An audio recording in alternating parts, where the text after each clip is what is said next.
Here ons God, U is waardig om die heerlikheid en die eer en die mag te ontvang, omdat U alles geskep het.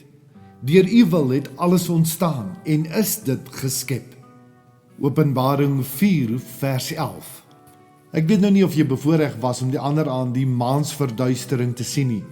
In my nadink daaroor het so 'n paar dinge in die kop kom vassteek. Die eerste ding is, die maan het geen skynkrag nie. Dit wil sê, die maan straal nie lig uit soos die son as gevolg van hierdie astronomiese ontploffings op die son nie. Die maan reflekteer net die son se strale wat vir ons dit dan laat lyk asof die maan skyn.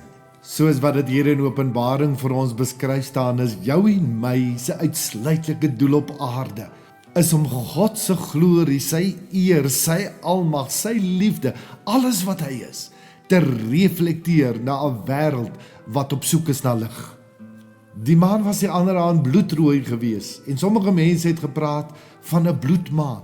En ek het ook besef, dit is wanneer daar dinge tussen my en God kom, dat my lewe donker word, dat hy bloederig raak, dat sy kleur nie meer dit is wat dit moet wees nie, want al daardie dinge kom verduister God se helder ligstrale van liefde en genade in my lewe.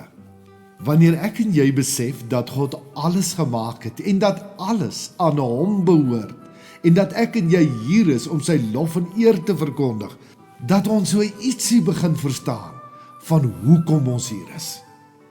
Daar het 'n totale maansverduistering oor Nehemia en God se volk gaan. Mense het hulle gespot en hulle God belaglik gemaak. Die laaste greintjie hoop waaraan hulle vasgehou het, was Jerusalem en die tempel van God. Maar Jerusalem se mure was plat en die tempel is vernietig en die volk is weggevoer in ballingskap. En dan lees ek vir jou uit Nehemia 1 vanaf vers 1. Die verhaal van Nehemia, seun van Gekalja. Dit was in die maand Kislev, die 20ste jaar. Ek was in die vestingstad Susan.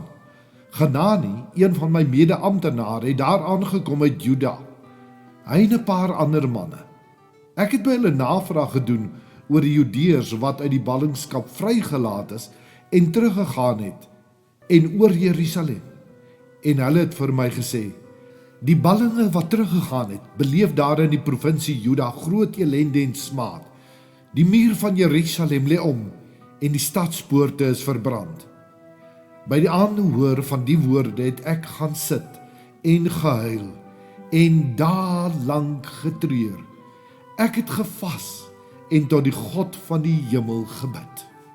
Een van die mooiste dinge wat gebeur het in die na-Pinksterkerk, die Handelinge 2, die eerste kerk, was dat almal, ongeag van waar hulle vandaan gekom het, gesamentlik gefokus het op een ding, God se eer. En hulle het geleef sodat God die eer kon kry wat hom alleen toegekom het. Herhaaldelik in Handelinge word daar gepraat van hulle het eendragtig, eensgesin, almal saam volhard, saam gestaan, saam gedoen. Hoe belangrik is God se eer en dit wat hy deur jou en my hier in Suid-Afrika tot stand wil bring vir jou en my. Wat se emosie maak dit wakker in jou en my? Word ons deel van die doemprofete gesprekke? Ons bid dat God sal ingryp en dinge in Suid-Afrika sal verander. Nehemia was so seer oor dit wat met God se eer gebeur het, dat hy daarlank gehuil, gevas en gebid het.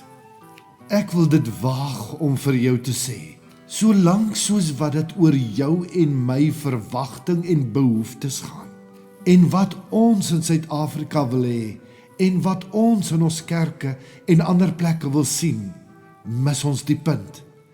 Alles gaan oor God se eer.